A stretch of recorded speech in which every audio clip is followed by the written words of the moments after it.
नमस्कार बच्चों, मैं दिव्यश्री श्री मधुकेश्वर प्रौढ़शाला होदिकेरे चन्नगिरी तालूಕು दावणಗೆರೆ जिले में काम कर रही हूँ। देखिए बच्चों, हमारे हिंदी साहित्य में ये भक्ति काल बहुत मुख्य और बहुत प्रचलित होते हैं। भक्ति काल में ये अनेक भक्ति कवि, ये राम भक्ति शाखा के कवि होते हैं, कृष्ण भक्ति शाखा के कवि भी होते हैं। राम भक्ति शाखा के कवि प्रवर्तक तुलसीदास और कृष्ण भक्ति शाखा के प्रवर्तक ये सूरदास होते हैं। ये सूरदास ಕನ್ನಡದಲ್ಲಿ ಪುರಂದರದಾಸರು ಅನೇಕ ದಾಸಶ್ರೇಷ್ಠರು ಯಾವ ರೀತಿ ಇದ್ದಾರೋ ಹಾಗೆ ಹಿಂದಿನಲ್ಲಿಯೂ ಸಹ ಹಿಂದಿನಲ್ಲಿಯೂ ದಾಸ ಕವಿಗಳಾದಂತಹ ಸೂರದಾಸ ಇರ್ಬೋದು, ತುಳಸಿದಾಸ್ ಇರಬಹುದು, ರಹೀಂ ಇವರ ಒಂದು ದೋಹೆಗಳ ಮೂಲಕ ಏನು ಎಲ್ಲರ ಒಂದು ಮನಸ್ಸನ್ನ ಏಕಾಗ್ರತೆಯತ್ತ ಕೊಂಡೊಯ್ತಾ ಇದ್ರು, ಭಕ್ತಿಯ ಕಡೆ ಒಲವನ್ನ ತೋರಿಸ್ತಾ ಇದ್ರು ಇವರ ಒಂದು ರಚನೆಗಳ ಮೂಲಕ। ऐसे कवि श्रेष्ठों में एक सूरदास भी होते हैं, एक ही है ये भक्ति काल के एक श्रेष्ठ मानव सूरदास जी के ये सूर श्याम पद के बारे में आज देखना चाहिए। आइए बच्चों, 10वीं कक्षा के 14 पाठ, कविता पाठ 14 सूर श्याम कविता के बारे में आज जानकारी प्राप्त करेंगे। आइए खोलिए पुस्तक, सभी के पास पुस्तक है ना? हाँ, पृष्ठ संख्या 122 और 23 में ये कविता का परिचय, कवि का परिचय होते हैं। पहले इस कवि के पद के कवि परिचय होते हैं, देख लीजिए। कवि परिचय सूरदास कवि का नाम क्या है? सूरदास। काल ये 1540 से 1642, 1540 से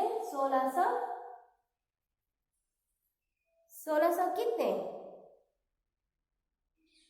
42।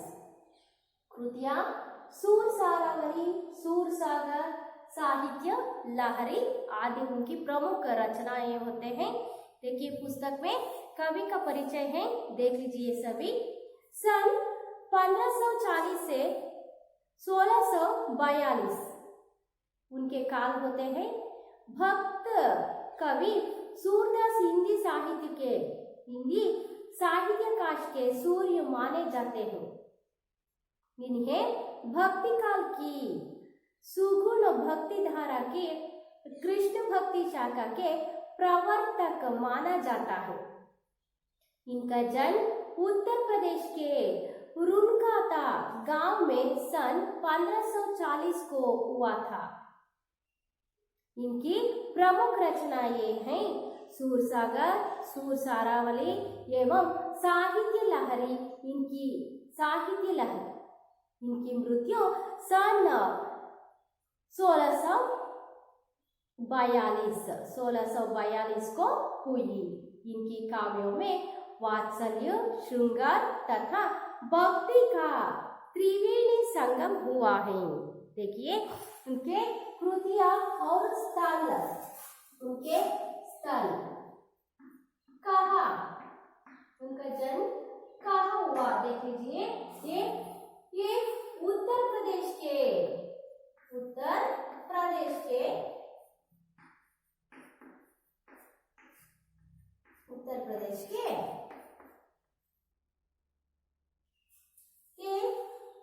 रुनकाता गांव, क्या रुनकाता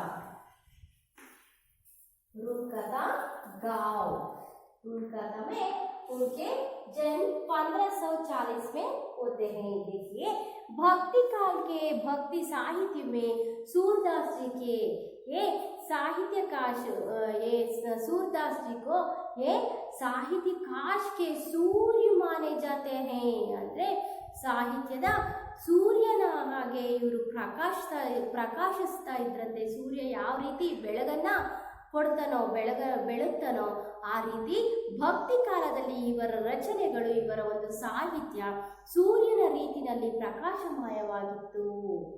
इन्हें भक्ति काल की सगुण भक्तिधारा की कृष्ण भक्ति शाखा के सर्व सवर्तक माना जाता है. सगुण भक्ति धारा के सगुण भक्ति काल सगुण भक्ति धारा की ये कृष्ण भक्ति शाखा ಅಲ್ವಾ. ನಮ್ಮ ಈಗ ರಾಮ ಭಕ್ತಿ ಶಾಖಾ ಬಿ ಹೇ, ಕೃಷ್ಣ ಭಕ್ತಿ ಶಾಖಾ ಅಂದ್ರೆ ರಾಮನ ಒಂದು ರಾಮನ ಒಲಿಮೆಗೆ ಪಾತ್ರರಾಗಿರ್ತಕ್ಕಂಥ ಅನೇಕ ಕವಿಗಳು ಇದ್ದಾರೆ. ಉದಾಹರಣೆ ತುಳಸಿದಾಸ್, ಇವರು ರಾಮ ಭಕ್ತಿ ಶಾಖಕ್ಕೆ ಪ್ರವರ್ತಕ.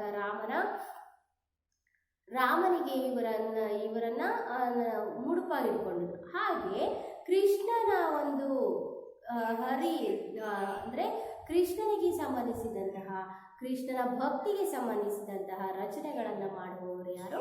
ಸೂರದಾಸರಾಗಿದ್ರು. ಹಾಗಾಗಿ ಇವರಿಗೆ ಕೃಷ್ಣ ಭಕ್ತಿ ಶಾಖಕ್ಕೆ ಪ್ರವರ್ತಕ ಮಾನ ಜಾತಾ ಹೈ. ಇವರನ್ನ ಕೃಷ್ಣ ಭಕ್ತಿ ಶಾಖದ ಪ್ರವರ್ತಕರು ಅಂತಲೇ ನಾವು ಕರೀಬಹುದಾಗಿದೆ. देखिए इनका जन्म उत्तर प्रदेश के ಇವರ ಒಂದು ಜನ್ಮ ಎಲ್ಲಾಯಿತು? उत्तर प्रदेश के रुनकाता गांव में ये सन 1540 ಇವರು ಜನ್ಮಿಸ್ತಾರೆ. ಕಹಾ? उत्तर प्रदेश के रुनकाता गांव में. ಅರ್ಥ ಆಯ್ತಾ? ಇವರು कब 1540 में उत्तर प्रदेश के रुनकाता गांव में उनके जन्म होते हैं. ಇವರ ಒಂದು ಜನ್ಮ ಉತ್ತರ ಪ್ರದೇಶ ಜಿಲ್ಲೆಯ, ಉತ್ತರ ಪ್ರದೇಶ ರಾಜ್ಯದ रुनकाताದಲ್ಲಿ 1540 ಇವರು ಜನಿಸ್ತಾರೆ. देखिए इनकी प्रमुख रचनाएं ऐसे होते हैं. एक सूर सागर, सूर सरावली एवं साहित्य लहरी. अंडरलाइन कीजिए सभी को. सूर सागर, सूर सरावली एवं साहित्य लहरी, ये तीनों बहुत प्रमुख साहित्यिक रचना होते हैं. ಇದು ತುಂಬಾ ಮುಖ್ಯವಾದಂತಹ ಸೂರದಾಸರ ಸಾಹಿತ್ಯಿಕ ಕೃತಿಗಳಾಗಿದೆ. देखो उनकी मृत्यु सन 1642 में 1642 को हुई. ಅರ್ಥ ಆಯ್ತಾ? 1442 ಇವರು ಸಾವನ್ನಪ್ಪುತ್ತಾರೆ. ಇವರ ಮರಣ ಹೊಂದುತ್ತಾರೆ ಇವರು. ಇನ್ಕಿ ಕಾವ್ಯೋಮೆ, ಇವರ ಒಂದು ಕಾವ್ಯಗಳಲ್ಲಿ ನೋಡಿ, ಇವರು ಕೃಷ್ಣನಿಗೆ ಸಂಬಂಧಿಸಿದ ಅನೇಕ ಕೃತಿಗಳನ್ನ, ಅನೇಕ ರಚನೆಗಳನ್ನ ಇವರು ಬರೆದಿದ್ದಾರೆ. देखो ವಾತ್ಸಲ್ಯ, ತಾಯಿ ಮತ್ತು ಮಗುವಿನ ಒಂದು ವಾತ್ಸಲ್ಯದ ಚಿತ್ರಣ ಇರ್ಬೋದು, ಶೃಂಗಾರ ತಥಾ ಭಕ್ತಿ ಕಾ ತ್ರಿವೇಣಿ ಸಂಗಮ ಹುವಾ ಹೈ. ಇವರ ಒಂದು ಕಾವ್ಯಗಳಲ್ಲಿ ವಾತ್ಸಲ್ಯ, ಶೃಂಗಾರ ಮತ್ತೆ ಭಕ್ತಿಯ ರಸಗಳು ತುಂಬಿತ್ತು. ಅರ್ಥ ಆಯ್ತಾ? ನವರಸಗಳು ಇದೆಯಲ್ಲ, ಈ ಒಂದು ನವರಸಗಳಲ್ಲಿ ಈ ಒಂದು ವಾತ್ಸಲ್ಯ, ಶೃಂಗಾರ ಮತ್ತೆ ಭಕ್ತಿಯ ಒಂದು ತ್ರಿವೇಣಿ ಸಂಗಮನೆ ಒಂದು ಇವರ ಒಂದು ಕಾವ್ಯಗಳು ಅಂತ ನಾವು ಹೇಳ್ಬೋದಾಗಿದೆ. ಸೂರದಾಸರ ಅನೇಕ ಕೀರ್ತನೆಗಳು ನಮ್ಮ ಕನ್ನಡದಲ್ಲಿ ಕನಕದಾಸರು ಹೇಗೋ ಹಾಗೆ ಹಿಂದಿ ಸಾಹಿತ್ಯದಲ್ಲಿ ಈ ಸೂರದಾಸರು ಇವರ ಒಂದು ಅನೇಕ ಕೀರ್ತನೆಗಳು, ಅನೇಕ ರಚನೆಗಳು, ಈ ಒಂದು ಸಾಹಿತ್ಯಕ್ಕೆ ಅವರ ಕೊಡುಗೆ ಅನ್ನೋದು ತುಂಬಾನೇ ಅಪಾರವಾದದ್ದು ಹಿಂದಿ ಸಾಹಿತ್ಯಕ್ಕೆ. देखिए आगे क्या है? पद का आशय. क्या है पद का आशय? बच्चे स्वभाव से बोले होते हैं. वे हमेशा अपने माता पिता से, अपने भाई बहन और मित्रों की कुछ ना कुछ शिकायत करते रहते हैं. उनका बाल सहज स्वभाव देखकर बड़ों को हंसी आती है और उन्हें पुचकार कर सांत्वना देते हैं. माँ और बेटे के ऐसे सहज संबंध की कल्पना कर सूरदास जी ने अपने इस पद में उसका मार्मिक चित्रण किया है। देखिए बच्चों, ये क्या है? बच्चों, ये ಸ್ವಭಾವ से बोले होते हैं ಅಲ್ವಾ?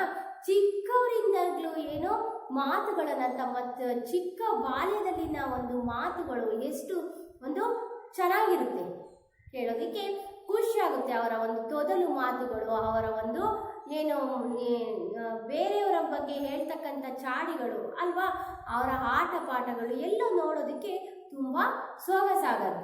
ಹೌದು ತಾನೆ? ಮಕ್ಕಳು ಅಂದ್ರೇ ಖುಷಿ. ಹಾಗೆ ಅವರು ಮಾಡ್ತಕ್ಕಂಥ ಎಲ್ಲ ಒಂದು ಆಕ್ಟಿವಿಟೀಸು, ಎಲ್ಲ ಒಂದು ಕ್ರಿಯೆಗಳು ಸಹ ನಮಗೆ ಅಷ್ಟೇ ಖುಷಿಯನ್ನು ತರುತ್ತೆ. ऐसे वे हमेशा अपने माता पिता से, अपने भाई बहन और मित्रों की कुछ ना कुछ शिकायत करते रहते हैं अल्वा? शिकायत, शिकायत मतलब क्या? ಚಿಡಾನ, ಚಾಡಿ ಹೇಳೋದು ಅಲ್ವಾ? ನೀವು ಹೇಳಿದಿರಲ್ವಾ?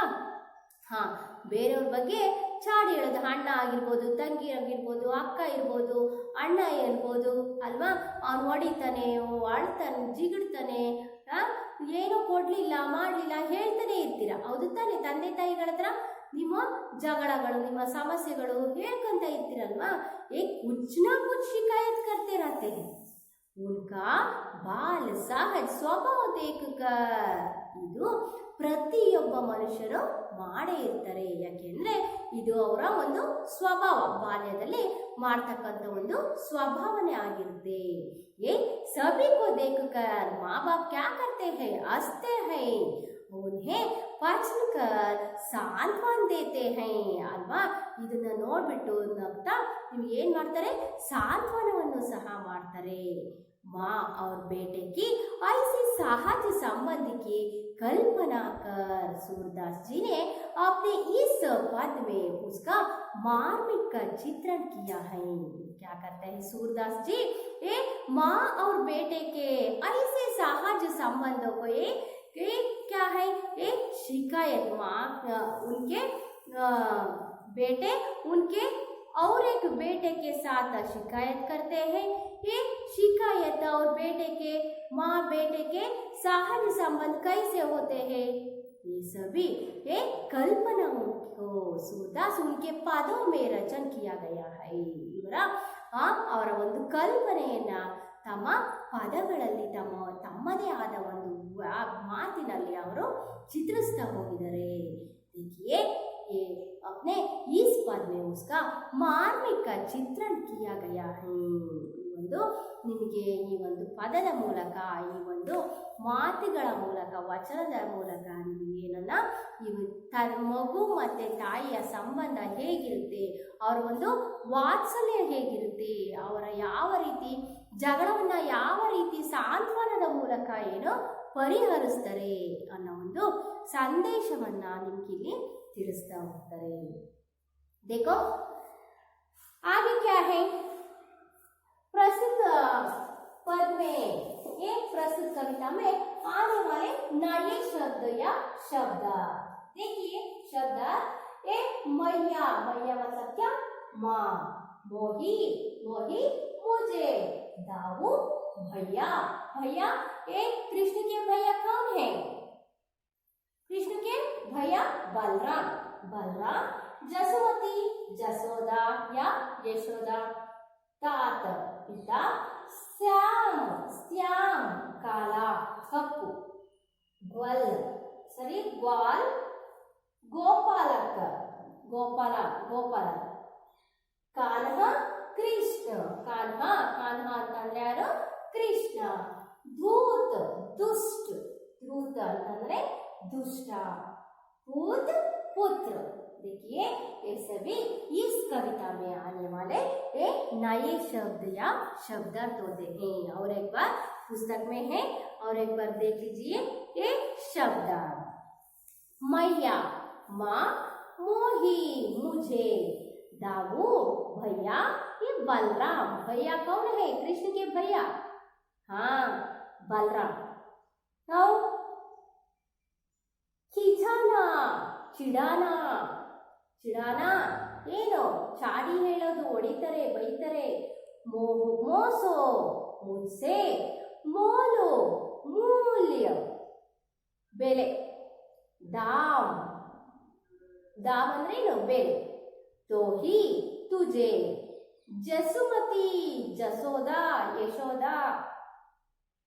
ಜಾಯೋ ಜನ್ಮ ದಿಯಾ, ಜನ್ಮ ದಿಯಾ ಜನ್ಮ ನೀಡಿರೋದು, रिस क्रोध के मारे, क्रोध क्रोध के मारे के कारण, तुम्हारो तुम्हारे, तोत पिता, कत क्यों, श्याम काला, ग्वाल ಗೋಪಾಲಕ, ಗೋಪಾಲಕ ಗೋಪಾಲರು ಗೊಲ್ಲರು, ಹಸುಗಳನ್ನ ಮೇಯಿಸುವುದರಲ್ಲೇ ಇರ್ತಾರಲ್ಲ ಆ ಗೋಪಾಲಕರು, ಗೋಪಾಲಕರು.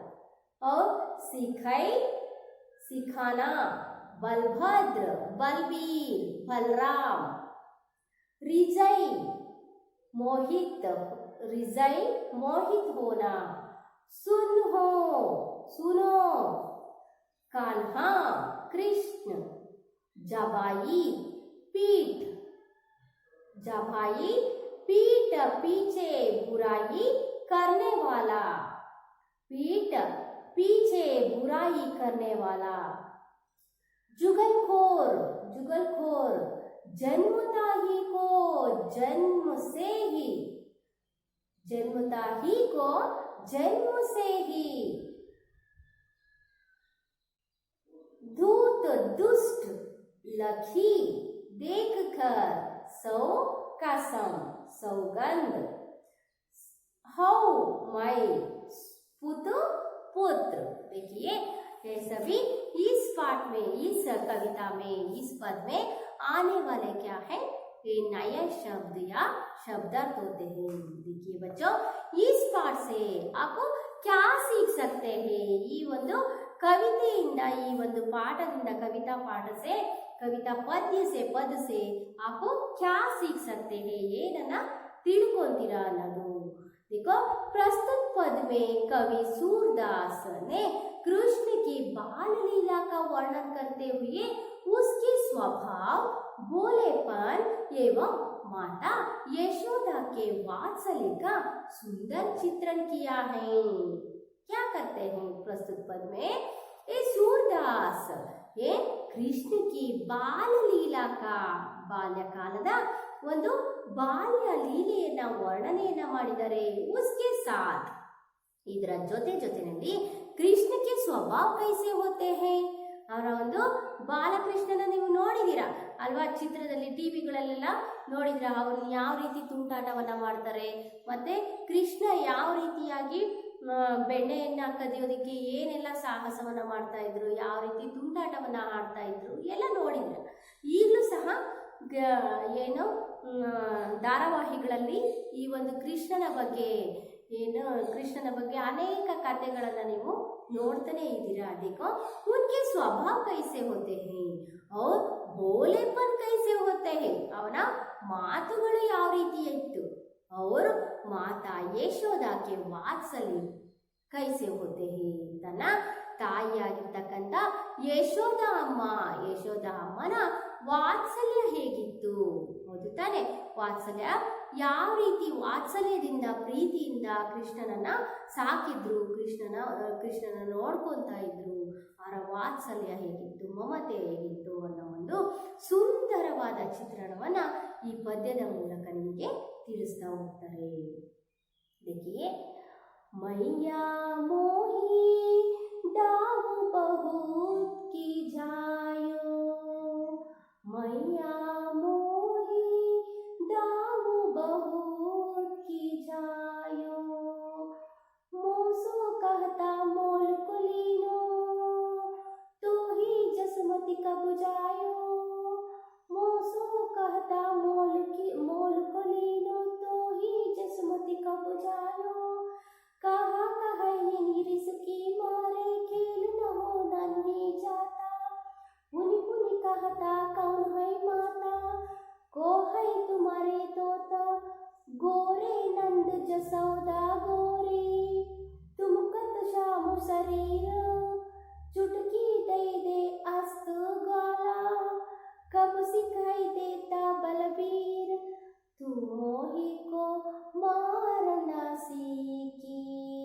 दाऊ ही कब ना सी जाए, मैया मोही दाऊ बहुत की जायो। मोहन को मुकुर समेत लकी, जसमती सुनी सुनी रिजाई, सुनहु कन्हा बलभद्र जगाई, जनमत ही को दूत। सूर श्याम मोही गोधन की सोहो, माता तू पूत, मैया मोही दाऊ बहुत की जायो। मोसो मैया मोही दाऊ बहुत की जायो। देखिए ये क्या कहते हैं, मैया माँ, ये माँ के साथ कृष्ण, बाल कृष्ण अपने बलराम भैया बलराम के साथ शिकायत करते हैं। ಆಯ್ತಾ, ಏನು ತನ್ನ ತಾಯಿಯಾಗಿರ್ತಕ್ಕಂಥ ಯಶೋದೆ ಹತ್ರ ಯಾರು ಕೃಷ್ಣ ಬಲಭದ್ರ ಬಲರಾಮನು ಮಾಡ್ತಕ್ಕಂಥ ಏನು ಅವನ ಒಂದು ಅವನು ಮಾಡ್ತಕ್ಕಂಥ ಜಗಳಗಳು, ಅವನು ಮಾಡ್ತಕ್ಕಂಥ ಒಂದು ಶಿಕಾಯತ್, ಯಾವ ರೀತಿ ಅವನು ತುಂಟಾಟಗಳನ್ನು ಮಾಡ್ತಾ ಇರ್ತಾನೆ, ನನಗೆ ಯಾವ ರೀತಿ ಪೀಡಿಸ್ತಾನೆ ಚೀಡಿಸ್ತಾನೆ ಅನ್ನೋದ್ರ ಬಗ್ಗೆ ಏನು ಮಾಡ್ತಾನೆ ತನ್ನ ತಾಯಿ ಹತ್ರ ಹೇಳತಕ್ಕಂಥ ಒಂದು ದೃಶ್ಯ. मैया मैया मतलब क्या, माँ मोही मोही मुझे दाऊ बहुत खिजायो, खिजायो मतलब क्या, ಚಿಡಾಯ್ನ ಚಿಡಾನ, ನನಗೆ ತುಂಬನೇ ಏನು ಮಾಡ್ತಾ ಇದ್ದಾನೆ, ಚುಡಾಯಿಸ್ತಾ ಇದ್ದಾನೆ, ಬೈತಾ ಇದ್ದಾನೆ ಅಣ್ಣ ನನಗೆ. क्यों आप भी ऐसे करते हैं, कहते हैं तुम्हारा माँ बाप के साथ, ಅಲ್ವಾ, ನೀವು ಸಹ ಹೇಳ್ತಾ ಇರ್ತೀರಾ ಅಲ್ವಾ, ಅಮ್ಮ ಅಣ್ಣ ಹೀಗೆ ಮಾಡ್ದ, ಅಮ್ಮ ಅಕ್ಕ ಹೀಗೆ ಮಾಡಿದ್ರು, ತಂಗಿ ಹೀಗೆ ಮಾಡಿದ್ರು, ಬರೀ ಜಗಳಗಳು ಅಲ್ವಾ. ऐसे भी कृष्ण उनके ये भाई उनके भैया बलराम के साथ ये शिकायत करते हैं, ये माँ दाऊ बहुत खिजाते हैं चिड़ाना, ಆಯ್ತಾ, ನನಗೆ ಅಣ್ಣ ತುಂಬ ಬೈತಾ ಇದ್ದಾನೆ, ನನಗೆ ಬೈತಾ ಇದ್ದಾನೆ. ಮೋಸೋ ಕಹತೋ ಮೋಲು ಕೊಲೀನೋ ಮುನ್ಸೆ, ನನಗೆ ಏನು ಬೆಲೆನೇ ಇಲ್ದಾಗೆ ಬೈತಾ ಇದ್ದಾನೆ. ತೋಹಿ ಜಸುಮತಿ ಕಬು ಜಾಯೋ, ಯಶೋದಮ್ಮ ನೀನು ಯಾವಾಗ ಬರ್ತೀಯ ಅಣ್ಣನಿಗೆ ಬೈಯೋದಕ್ಕೆ, ಆವೋ ಆ ಬಾಯಿ, ಅಣ್ಣ ನನಗೆ ತುಂಬ ಬೈತಾ ಇದ್ದಾನೆ.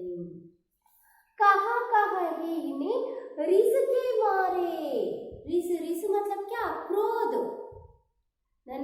ನಿನ್ನ ಕ್ರೋಧಕ್ಕೆ ಕಾರಣ ಏನು, ಕೇಳಲು ಹೋದ ನೀಚಾತ್, ನಿನ್ನ ಆಟಕ್ಕೂ ಕರ್ಕೊಳ್ಳಲ್ಲ, ಏನಕ್ಕೂ ಕರ್ಕೊಳ್ಳಲ್ಲ, ನೀನು ಕೃಷ್ಣ ಅಲ್ಲ, ನೀನು ಹೋಗು, ನೀನು ನಮ್ಮ ಜೊತೆ ಆಟಕ್ಕೆ ಬರಬೇಡ ಅಂತ ಪುನಿ ಪುನಿ ಕಹತ ಕೌನ್ ಹೈ ಮಾತಾ, ಪದೇ ಪದೇ ಕೇಳ್ತಾನಂತೆ, ನಿನ್ನ ಅಮ್ಮ ಯಾರು, ನಿನ್ನ ಅಪ್ಪ ಯಾರು ಅಂತ. ಕೋ ತುಮ್ಹಾರೆ तात, तात मतलब क्या, ಪಿತಾ, ನಿನ್ನ ಅಪ್ಪ ಯಾರು, ನಿನ್ನ ಅಮ್ಮ ಯಾರು, ನೀನು ನೋಡಿದ್ರೆ ಶ್ಯಾಮಲವಾಗಿದೆಯಾ, ಎಷ್ಟೊಂದು ಕಪ್ಪಾಗಿದೆಯಾ ಅಲ್ವಾ, ನಂದ ಗೋರೆ ಯಶೋದೆ ಎಷ್ಟು ಚೆನ್ನಾಗಿ ಅವರು ಬೆಳ್ಳಗಿದ್ದಾರೆ, ಅವರು ನಿನ್ನ ತಂದೆ ತಾಯಿಗಳಲ್ಲ. ಯಾರು ನಿನ್ನ ತಂದೆ ತಾಯಿಗಳು ಅಂತ ಪುನಿ ಪುನಿ ಕಹತು ಕೌನ್ ಹೈ ಮಾತಾ ಕೋ ಹೈ ತುಮಾರ ತೋ ಅತಾತ್, ಪದೇ ಪದೇ ಕೇಳ್ತಾ ಇದ್ದಾನಂತೆ, ನಿನ್ನ ಅಮ್ಮ ಯಾರು ಅಪ್ಪ ಯಾರು ಅಂತ. ಗೋರಿ ನಂದ ಜಸೋದ ಗೋರಿ, ನಂದ ಹೇಗಿದ್ದಾನೆ, ನಂದ ಮಹಾರಾಜ ಮತ್ತೆ ಯಶೋಧ ರಾಣಿ ಹೇಗಿದ್ದಾರೆ. ಗೋರೆ ಗೋರೆ ಅಂದ್ರೇನು, ಬಿಳಿ ಶ್ವೇತವರ್ಣ ಅಲ್ವಾ, ಬಿಳಿಯಾಗಿದ್ದಾರೆ. ತುಮ್ ಕತ್ ಶ್ಯಾಮ ಶರೀರ್, ಹಾಗಾದ್ರೆ ನೀನ್ ಯಾಕೆ ಹೀಗೆ ಕಪ್ಪಾಗಿದ್ದೀಯಾ, ಹಾಗಾಗಿ ನೀನು ಅವರ ಮಗ ಅಲ್ಲ, ನಿನ್ನ ತಂದೆ ತಾಯಿಗಳು ಯಾರು ಅಂತ ಪದೇ ಪದೇ ಚಿಡಾಯಿಸ್ತಾ ಇದ್ದಾನೆ. ಚುಟಿಕಿ ದೈದೆ ಹಸ್ತ ಗ್ವಾಲ, ಏನ್ ಮಾಡ್ತಾ ಇದ್ದಾನೆ, ಗ್ವಾಲರು ಗೋಪಾಲಕರ ಒಂದು ಸಮ್ಮುಖದಲ್ಲಿ ಈ ರೀತಿಯಾಗಿ ಏನ್ ಮಾಡ್ತಾ ಇದ್ದಾನೆ, ನನ್ನ ಚುಡಾಯಿಸ್ತಾ ಇದ್ದಾನೆ. ಹಾಗಾಗಿ ಅವರೆಲ್ಲ ಏನ್ ಮಾಡ್ತಿದ್ದಾರೆ, ಹಸ್ತೆ ಹೈ ಗೋಪಾಲ ಏ ಗ್ವಾಲ. ಇವರೆಲ್ಲ ಏನ್ ಮಾಡ್ತಿದ್ದಾರೆ, ನಗ್ತಾ ಇದ್ದಾರೆ ನನ್ನನ್ನು ನೋಡ್ಬಿಟ್ಟು. ಸಬ್ ಸೀಖೈ ದೇತ ಬಲಬೀರ್. ಸೀಖೈ ಸೀಖೈ ಮತ್ಲಬ್ ಕ್ಯಾ, ಸಿಖಾನಾ. ಸಿಖಾನಾ ಬಲ್ಬೀರ್. ಬಲ್ಬೀರ್ ಮತ್ಲಬ್ ಬಲರಾಮ್. ಅರ್ಥ ಆಯ್ತಾ? ಬಲ್ಬೀರು ಯಾವ ರೀತಿಯಾಗಿ ನನ್ನನ್ನ ಚುಡಾಯಿಸ್ತಾ ಇದ್ದಾನೆ. ಅಮ್ಮ ಮಯ್ಯ ಆಯೇ ಆಕರ್ ಉನ್ಕೋ ಏ ಸಾಂತ್ವನ ದೀಜಿಯೇ. ನನಗೆ ಕರ್ಕೊಂಬಂದ್ಬಿಟ್ಟು ಅಮ್ಮ ಅವನನ್ನು ಬಂದು ಹೊಡಿಬಾ ಅಂತ ಕರೀತಾ ಇದ್ದಾನೆ. ಚುಟುಕಿ ದೇ ದೇ ಹಸ್ತು ಗ್ವಾಲ ಸಬ್ ಸೀಖೈ ದೇತ ಬಲಬೀರ್. ಎಲ್ಲರೂ ನನ್ನ ನೋಡಿ ನಗ್ತಾ ಇದ್ದಾರೆ. ನಿನ್ನ ತಂದೆ ತಾಯಿ ಯಾರು ಯಾರು ಅಂತ ಅವರೆಲ್ಲ ಕೇಳ್ತಾ ಇದ್ದಾರೆ. ತು ಮೋಹಿ ಕೋ ಮಾರನ್ ಸೀಖಿ. ಅಮ್ಮ ಬಾ ನೀನು ಅವನನ್ನ ಹೊಡಿ. ಮಾರ್ನ ಮಾರ್ನ ಮತ್ಲಬ್ ಕ್ಯಾ, ಹೊಡೆಯೋದು. ಐ ಏ ದಾವು ಹಿ ಕಬೂ ನಾಸಿ ಜಾಯ್. ಅಮ್ಮ ಅಣ್ಣನಿಗೆ ಏನು ದಾವು, ದಾವು ಮತ್ಲಬ್ ಕೌನ್, ಅಣ್ಣ ಬಲ್ಬೀರ್ ಬಲರಾಮ್. ಕಬೂ ನಾಸಿಖೈ, ಅಣ್ಣನಿಗೆ ಪಾಠವನ್ನು ಕಲಿಸ್ಬಾ. ಆಯಿಯೇ ಬಾ ಮಾ ಅಂತ ತನ್ನ ಕೃಷ್ಣ ತನ್ನ ತಾಯಿಗೆ ಕರೀತಾ ಇದ್ದಾನೆ. ಮೋಹನ್ ಕೋ ಸುಕುರಿಸ್ ಸಮೇತ ಲಖಿ. ತನ್ನ ಆ ಮೋಹನ ಕೃಷ್ಣ ಯಾವ ರೀತಿಯಾಗಿ ತನ್ನ ಸಿಟ್ಟಿನ ಮುಖದಿಂದ ಜಸುಮತಿ ಸುನಿ ಸುನಿ ರಿಜಯ್ ಮೋಹಿತ, ಹೀಗೆ ಸಿಟ್ಟಿನಿಂದ ಅವನನ್ನ ನೋಡೋದಿಕ್ಕೆ ಖುಷಿ ಆಗ್ತಾ ಇದೆ. ಸಿಟ್ಟಿನ ಒಂದು ಮುಖವನ್ನು ನೋಡೋದಿಕ್ಕೆ ಯಶೋಧ ರಾಣಿಗೆ ಖುಷಿ ಆಗ್ತಾ ಇದೆ. ಆದರೆ ದೇಖೋ ಸುನೋ ಮಗು, ಕೇಳಿಸ್ಕ. ಕಾನ್ಹಾ ಬಲಭದ್ರ ಜಬಾಯಿ. ಬಲಭದ್ರ ಜಬಾಯಿ ಏ ಜನ್ಮತೆ ಹಿ ಕೋ ದೂರ್ತ್. ಏನು ನೀನು ಅವನ ಬಗ್ಗೆ ತಲೆ ಕೆಡಿಸ್ಕೋಬೇಡ. ಅವನ ಜನ್ಮದಿಂದನೇ ಏನು ಅವನು ಒಬ್ಬ ದುಷ್ಟ ಅಲ್ವಾ, ಅವನೊಬ್ಬ ಕೆಟ್ಟವನು. ನಿನಗೆ ಯಾವಾಗಲೂ ಕೆಟ್ಟದನ್ನೇ ಮಾಡ್ತಾ ಇರ್ತಾನೆ, ಅವನು ಹಾಗೆ ಮಾಡೋದು. ನೀನು ಅದ್ರ ಬಗ್ಗೆ ತಲೆ ಕೆಡಿಸ್ಕೋಬೇಡ ಅಂತ ನೀನು ತಾಯಿ ಯಶೋಧ ಕೃಷ್ಣನಿಗೆ ಸಾಂತ್ವನವನ್ನು ಮಾಡ್ತಾ ಇದ್ದಾರೆ. ಸೂರು ಶ್ಯಾಮ ಮೋಹಿ ಗೋದಾನ್ಕಿ. ಸೂರು ಶ್ಯಾಮ್, ಶ್ಯಾಮ್ ಅಂದ್ರೆ ಯಾರು? ಕೃಷ್ಣ. ಗೋದಾನ್ ಮತ್ಲ ಈ ಒಂದು ಕೊಟ್ಟಿಗೆಗೆ ಹೋಗ್ಬಿಟ್ಟು ಕಸ ಸೌಗಂಧ, ಈ ಒಂದು ಗೋವಿಗೆ ಏನು ತಿನ್ನೋದಿಕ್ಕೆ ಏನು ಹುಲ್ಲನ್ನ ಹಾಕ್ತಾ ಇದ್ದಾನೆ. ಹೌ ಮಾತಾ ತೂತು, ಮಾತಾ ಮತ್ತೆ ಪುತ್ರರಿಬ್ಬರು. ಅರ್ಥ ಆಯ್ತಾ? ಪುತ್ರ ಮತ್ತೆ ತಾಯಿ ಕೃಷ್ಣ ಮತ್ತೆ ಯಶೋಧ ಇಬ್ಬರು ಈಗ ಗೋದಾನಕ್ಕೆ ಹೋಗ್ಬಿಟ್ಟು ಅಲ್ಲಿ ಹಸುಗಳಿಗೆಲ್ಲ ಏನು ಹುಲ್ಲನ್ನ ಹಾಕ್ತಾ ಇದ್ದಾರೆ. देखिए ऐसे स्वारस्य होते हैं माँ के और बेटे कृष्ण के साथ कैसे सांत्वन देते हैं और कैसे वात्सल्य होते हैं ಅಲ್ವಾ ಮಕ್ಕಳ? ಯಾವ ರೀತಿಯಾಗಿ ತನ್ನ ತಾಯಿ ಮಗನಾಗಿರ್ತಕ್ಕಂಥ ಕೃಷ್ಣನಿಗೆ ಬಲಬೀರನ ಬಗ್ಗೆ ಬಲರಾಮನ ಒಂದು ಜೊತೆನಲ್ಲಿ ಅವನು ಯಾವ ರೀತಿ ಜಗಳವನ್ನ ಮಾಡ್ತಾ ಇದ್ದ, ಅವನಿಗೆ ಯಾವ ರೀತಿ ಸಾಂತ್ವನವನ್ನ ತಾಯಿ ಹೇಳ್ತಾರೆ. देखिए बच्चों, मालूम हुआ? हाँ, देखिए आगे इस पार्ट में ये क्या है, एक वाक्य में उत्तर होते हैं. देखिए और एक बार इस पदी के भावार्थ भी होते हैं और एक बार भावार्थ आपको साथ बोलती हूँ. देख लीजिए, प्रस्तुत पंक्तियों में भाई बलराम के प्रति कृष्ण की शिकायत को मोहक वर्णन किया गया है. ಹೌದು ತಾನೆ? ತುಂಬಾ ಚೆನ್ನಾಗಿ ವರ್ಣನೆಯನ್ನ ಮಾಡಿದ್ದಾರೆ. कृष्ण अपनी माँ यशोदा से शिकायत करते हैं कि भाई मुझे बहुत चिढ़ाता है. ತನ್ನ ಅಣ್ಣನ ಬಗ್ಗೆ ಏನು, ತನ್ನ ಅಣ್ಣನ ಯಾವ ರೀತಿಯಾಗಿ ನನಗೆ ಒಂದು ಚಿಡಾತ ಮತ್ಲಬ್ ಕ್ಯಾ ಬೈತಾನೆ ಅನ್ನೋದ್ರ ಬಗ್ಗೆ ಹೇಳ್ತಾ ಇದ್ದಾನೆ ಕೃಷ್ಣ. मुझसे कहता है कि तुम्हें ಯಶೋದಾ ಮಾನೆ ಜನ್ಮ ನಹಿ ದಿಯಾ. ಅಣ್ಣ ಹೇಳ್ತಾನೆ, ನಿಮಗೆ ಯಶೋದ ಅಮ್ಮ ಜನ್ಮವನ್ನು ನೀಡಿಲ್ಲ, ಬಲ್ಕಿ ಮೋಲ್ ಲಿಯಾ ಹೈ. ನಿನಗೆ ಆ ರೀತಿಯ ಮೌಲ್ಯಗಳು ಏನೂ ಇಲ್ಲ. ಯಾಕೆಂದ್ರೆ ನೀ ನೋಡಿದ್ರೆ ಕಪ್ಪು ಬಣ್ಣ ಹೊಂದಿದೀಯಾ, ಅಮ್ಮ ನೋಡಿದ್ರೆ ಬಿಳಿ ಇದ್ದಾರೆ. इसी गुस्से के कारण उसके साथ मैं खेलने नहीं जाता. ಹಾಗಾಗಿ ನನಗೆ ಸಿಟ್ಟು ಬಂದ್ಬಿಟ್ಟು ಅವನ ಜೊತೆ ನಾನು ಆಟಕ್ಕೆ ಹೋಗಲಿಲ್ಲ. वह मुझसे बार बार पूछता है कि तुम्हारे माता पिता कौन है. ಪದೇ ಪದೇ ಕೇಳ್ತಾನೆ ಅಣ್ಣ ನನಗೆ ನಿನ್ನ ಅಪ್ಪ ಯಾರು ನಿನ್ನ ಅಮ್ಮ ಯಾರು ಅಂತ. वह यह भी कहता है कि नंद और यशोदा तो गोरे है. ನಂದ ಮತ್ತೆ ಯಶೋದಾ ಬಿಳಿಯಾಗಿದ್ದಾರೆ. ಲೇಕಿನ್ ತುಮ್ಹಾರಾ ಶರೀರ್ ಕ್ಯೂ ಕಾಲಾ ಹೈ. ಹಾಗಾದ್ರೆ ನೀನು ಅವ್ರ ಮಗನೇ ಆದ್ರೆ ನೀನ್ಯಾಕೆ ಇಷ್ಟೊಂದು ಕಪ್ಪುಗಿದ್ದೀಯಾ. उसकी ऐसी 80 मजाक कर सुनकर मेरे सब बाल मित्र चुटकी बजा बजा कर हंसते हैं. ಹೀಗಂತ ಕೇಳ್ಕೊಂತ ನನ್ನ ಬಲ್ಲ ಪಾಲಕರ ಮಿತ್ರರ ಸ್ನೇಹಿತರ ಜೊತೆನಲ್ಲಿ ಏನು ಇವನು ಅಣ್ಣ ಬಲರಾಮ ಏನು ನಗ್ತಾ ಇದ್ದಾನೆ ಅಮ್ಮ. ಅವರು ಎಲ್ಲರೂ ನಗ್ತಾ ಇದ್ದಾರೆ. उन्हें बलराम ने ही ऐसे कानನ್ನ ಸಿಖಾಯ है. ನೀನು ಅವನ್ನ ಕರ್ಕೊಂಡ್ಬಂದು ಹೊಡಿಯಮ್ಮ. ಮಾ ತುಮ್ನೆ ಕೇವಲ ಮುझे ही मारना सीखा है. ನೀನು ಬರೀ ನನಗೆ ಹೊಡಿತೀಯ. और भाई पर कभी गुस्सा नहीं करते. ಅಣ್ಣನ ಬಗ್ಗೆ ನಿನಗೆ ಏನು ಸ್ವಲ್ಪನೂ ಸಿಟ್ಟಿಲ್ಲ. ಅವನು ಹೊಡೆಯೋದು ಇಲ್ಲ. देखो ये अपने भाई के प्रति क्रोधित और साखव द्वारा अपमानित. ಹೀಗೆ ಏನು ಕೃಷ್ಣಗೆ ಕ್ರೋಧಯುಕ್ತ ಮುಖ ದೇಖಕರ್ ಅವನ ಸಿಟ್ಟಿನ ಒಂದು ಮುಖವನ್ನು ನೋಡಿಬಿಟ್ಟು ಏನು उसकी बातों को सुनकर यशोदा खुश हो जाती है. ಅವನ ಸಿಟ್ಟಿನ ಒಂದು ಮುಖವನ್ನು ನೋಡಿಬಿಟ್ಟು ಯಶೋದೆಗೆ ಖುಷಿನೂ ಆಗ್ತಾ ಇದೆ. ಅವನಿಗೆ ಯಾವ ರೀತಿ ಸಮಾಧಾನವನ್ನ ಮಾಡಬೇಕು ಅನ್ನೋದು ತಿಳಿತಾ ಇದೆ. देखो ये वह कहती है हे कृष्णा सुनो बलराम जन्म से ही जुगलखोर है. ಹೌದು ತಾನೆ ಕೃಷ್ಣ ಬಾರಪ್ಪ ಇಲ್ಲಿ. ಏನು ಬಲರಾಮ ನಿನಗೆ ಗೊತ್ತು ಮೊದಲಿನಿಂದಲೂ ಹುಟ್ಟಿನಿಂದಲೂ ಅವನು ಜುಗಲ್ಕೋರ ಅಂದ್ರೆ ಹುಟ್ಟಿನಿಂದಲೂ ಅವನು ದುಷ್ಟ ಚಾಡಿಕೋರ. मैं गोदान की कसम खाकर कहती हूँ मैं ही तेरी माता हूँ और तुम मेरे पुत्र हो. ನಾನೇ ನಿನ್ನ ತಾಯಿ ನೀನೇ ನನ್ನ ಮಗ. ಇಲ್ಲಿ ಅವನು ಹೇಳ್ದಂಗೆ ಬೇರೆ ಏನು ಇಲ್ಲ ಅನ್ನೋದು ಇದರ ಒಂದು ಭಾವಾರ್ಥ ಮಕ್ಕಳ. इस पर में भोलेपन और यशोदा के वात्सल्य का मार्मिक चित्रण किया है ಅಲ್ವಾ ಮಕ್ಕಳ.